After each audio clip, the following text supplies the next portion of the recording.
물들은 생물로 번성케 하라. 땅 위의 하늘의 궁창에는 새가 나르라 하시고, 하나님이 큰 물고기와 물에서 번성하여 움직이는 모든 생물을 그 종류대로, 날개 있는 모든 새를 그 종류대로 창조하시니 하나님의 보시기에 좋았더라.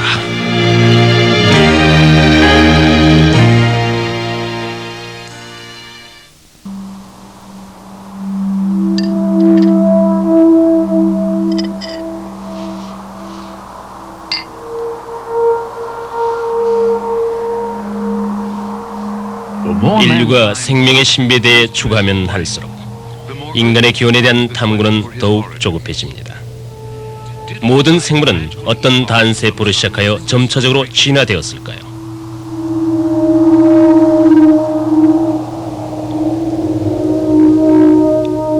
오랜 세월에 걸친 점진적인 변화로 새로운 종이 만들어질 수 있을까요? 아니면 과학적인 사실들은 전능의 설계자가 다양한 종류의 기본 동물들을 창조하고 그들이 각기 다른 종류대로 번식하도록 계획해놓은 것에 더 잘 들어맞는 것은 아닐까요? 그래서 기존의 유전인자의 잠재 능력으로 각 종 안에서 선택된 교배를 함으로 다양한 변이가 생겨났다는 것에 들어맞는 것은 아닐까요? 생명체의 역사를 단 한 그루의 진화의 나무로 표시하여서 모든 생물이 하나의 공통 조상으로부터 생겨났다고 말할 수 있겠습니까?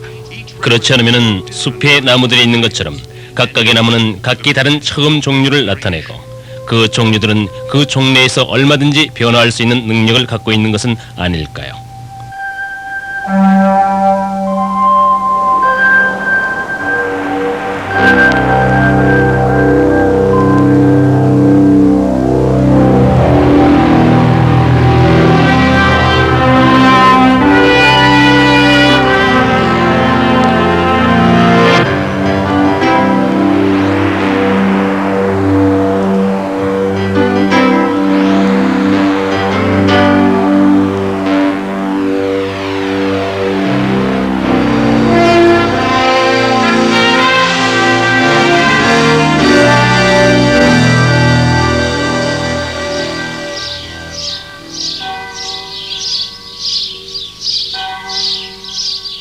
영국의 켄트라고 하는 한 읍에 다운이라는 한가한 마을이 있습니다.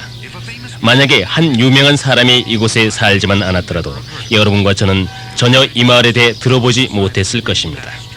그리고 이 마을은 그저 푸른 초장과 오래된 수목들 사이에서 잠자고 있었을 것입니다. 그런데 바로 여기에 찰스 다인의 커다란 저택이 있습니다. 오늘날의 이 집은 박물관이 되어서 찰스 다인과 또 그의 업적을 기념하고 있습니다.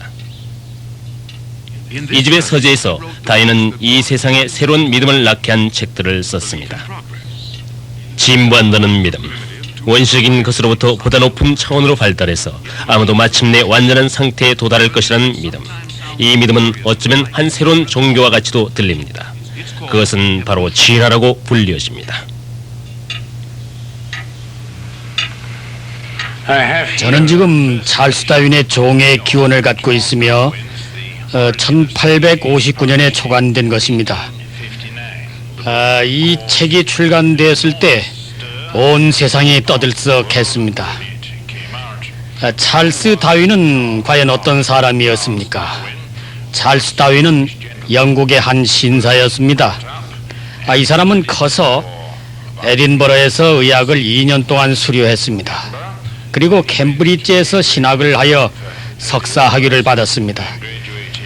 도대체 이 책에 무엇이 쓰여 있으며 왜 그것이 문제가 돼서 큰 논란을 일으켰고 또 일으키고 있습니까? 다윈은 생명체, 즉 식물과 동물이 주위 환경에 따라서 또는 그의 영향을 받아서 작은 변이를 겪으며 인간, 동물과 식물 내에서의 이 작은 변화들이 유전된다는 것을 증명하려고 시도한 것입니다. 즉 구체적인 예를 들자면은 만약 한 기린이 나무 꼭대기에 잎을 따려고 목을 느리고 또 느려서 나무 꼭대기에 잎까지 닿게 하는데 다음 세대로 이어져 내려가는 동안에 모든 후손들이 나무 꼭대기까지 목을 늘리려다 보면은 기린의 목이 계속 길어져서 마침내 오늘날과 같은 기린이 된다는 것입니다. 우리 주변에서 예를 들어 본다면은 만일 대장장이가 그의 이두박근을 사용하여 뜨거운 쇠를 두드리며 계속 그런 일을 하면은 마침내 그 사람은 커다란 이두박근을 가질 것이라는 것입니다. 다윈은 그러한 변화가 유전된다고 생각했습니다. 그러므로 어디든지 생명이 있는 곳에는 그 생명이 환경에 적응하고 그 환경의 적응이 그 생명을 향상되는 방향으로 발전시켜서 결국 사람에게까지 이른다는 것입니다. 그런데 다윈이 젊었을 때 신학교에 간 것이 아니고 이 배 박물학자로 일할 것을 권유받았습니다. 자, 여기에 멋있는 작은 모형 비글호가 있습니다. 이 배를 타고 5년간 세계를 돌아다니며 박물학자로 일했습니다. 이 여행을 통해서 그는 그의 이론을 전개할 수 있을 거라고 여겨지는 많은 자료를 얻었습니다. 1831년 12월 비그로는 플리머스 항구를 떠납니다.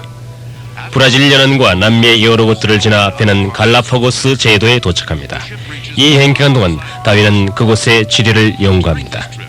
매일 모든 것들을 자세히 그의 일기책에 기록합니다. 갈라파고스에서 그는 매우 흥미로운 것을 발견하게 됩니다. 그는 분명히 원래는 한 종류에 속하였을 거라고 추측되는 여러 종류의 핀치 새들을 발견합니다. 그런데 이러한 핀치가 서로 분리되어 있는 섬들에서 외형적으로 서로 다른 종으로 발달했었던 것입니다. 바로 한 종류 내에서의 다양함이 그에게 새롭고 흥미로운 생각을 갖게 하였던 것입니다. 만일 한 종의 핀치가 다른 특성을 갖는 핀치로 발달한다면 그 변화가 좀 더 심화되지 않겠는가 하는 것입니다.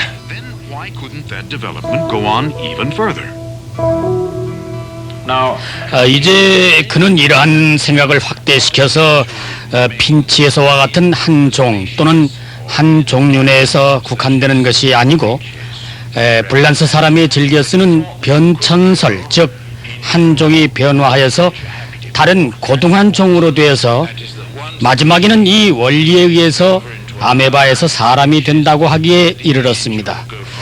이러한 근거 위에서 작은 변인들이 유전되어 전해지므로 매우 오래 지나면은 점진적인 진화가 일어나서 간단한 생명체에서 복잡한 생명체, 곧 우리 인류 자신까지 이어진다고 주장한 것입니다. From the simplest forms of life up to the highest form of life, which we. 이제 여러분이 이러한 문제에 관한 보도를 접하거나 이러한 주제에 관한 책을 읽으면은 여러분은 사람들이 오늘날의 신다윈설이라고 표현되는 다윈의 생각들에 근거해서 생명이 있는 곳은 어디든지 에너지와 물질이 있는 곳은 어디든지 그 에너지와 물질이 생명체를 만들고 그 물질이 일단 생명체를 형성하면은 자동적으로 진화해 나가서 양심이 있는 가장 고등 동물로 되며 그것이 다윈의 이론에 근거하여 일어날 수밖에 없다는 것을 옹호하고 있음을 발견하게 됩니다. 1882년 다윈이 죽어 웨스터민스터 사원에 묻힐 즈음에서 그의 진화론 학설은 온 세상에 퍼졌습니다.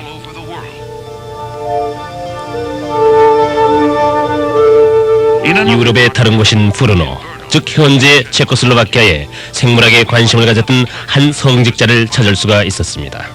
1856년부터 한 수도사가 어거스틴 수도원에서 어떤 희한한 실험들을 하고 있었습니다. 그의 이름은 그레고리 멘델입니다. 그레고리 멘델, 그는 비록 수도사였지만은 유전학을 수학적으로 명쾌하게 표현한 최초의 사람이었습니다.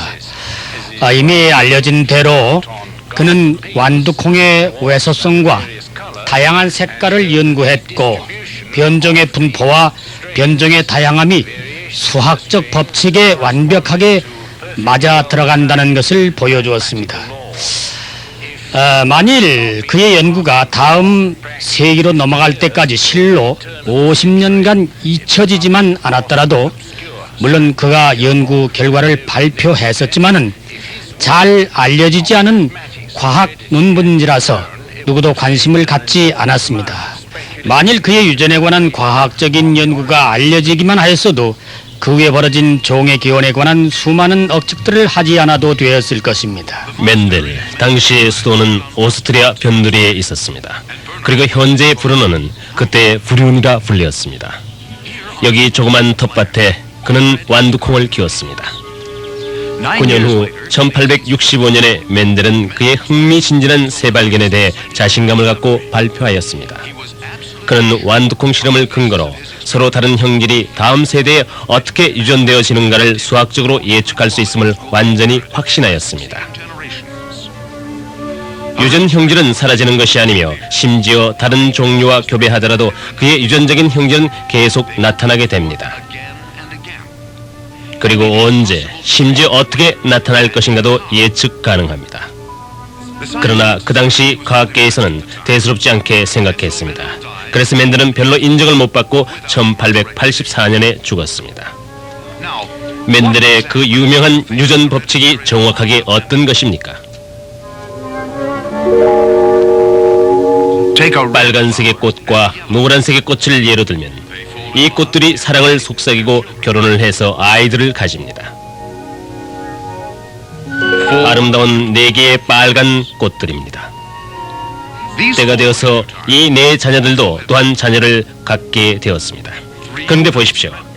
3개의 빨간 꽃과 1개의 노란 꽃이 생겼습니다.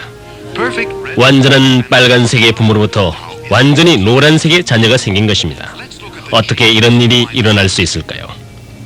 이 문제를 해결하기 위해서 유전인자를 들여다보겠습니다. 각각 빨강과 노랑의 증조 부모들은 같은 색깔의 두 유전인자를 갖고 있습니다. 그들의 자녀들은 각 부모로부터 하나의 유전인자씩 물려받습니다. 그래서 그 자녀들은 하나의 빨강 유전자와 노랑의 유전자를 받게 되었습니다. 그런데 빨강색이 우성인 거로 그들은 빨갛게 보이는 것입니다. 이야기는 계속됩니다. 그들이 역시 어린아이들을 갖게 되고 마찬가지로 양쪽의 부모로부터 한 유전자씩 물려받습니다. 그리하여 완전히 빨간색의 유전인자쌍, 하나는 빨간색, 하나는 노란색의 유전인자쌍, 그리고 완전히 노란색의 유전인자쌍이 생깁니다. 그래서 완전히 노란색의 꽃이 생깁니다. 꽃을 쳐다볼 때 참으로 아름다움을 느끼게 됩니다. 기묘한 색깔과 모양이 어찌나 놀라운 무늬를 이루는지 창조의 3일째 날에 이렇게 이루어 놓으신 하나님의 창조 능력과 지혜에 깊은 존경심을 갖지 않을 수 없습니다.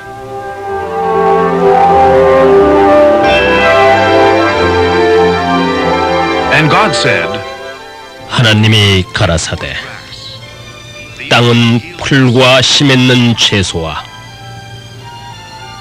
각기 종류대로 씨가 진 열매 맺는 과목을 내라 하시매 그대로 되어 하나님이 보시기에 좋았더라. 그런데 종류대로라는 것은 정확하게 무엇을 뜻할까요? 우리가 살다 보면은 여러 가지 종류의 종을 만나게 됩니다.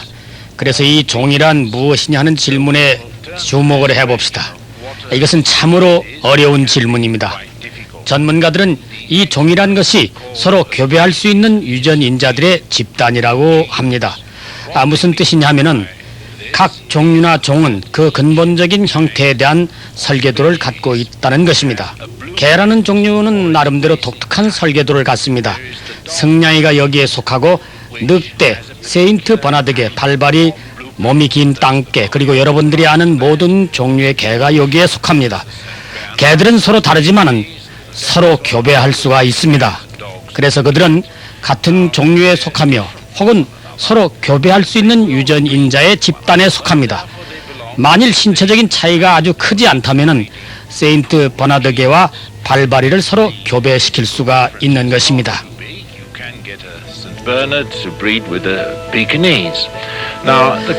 고양이 종류도 마찬가지입니다. 이들은 기본적인 DNA 설계도가 닮았기 때문에 여러 형태의 고양이들이 상황에 따라 서로 교배할 수 있습니다. 왜냐하면 DNA 분자 혹은 짝들이 서로 맞기 때문입니다. 이런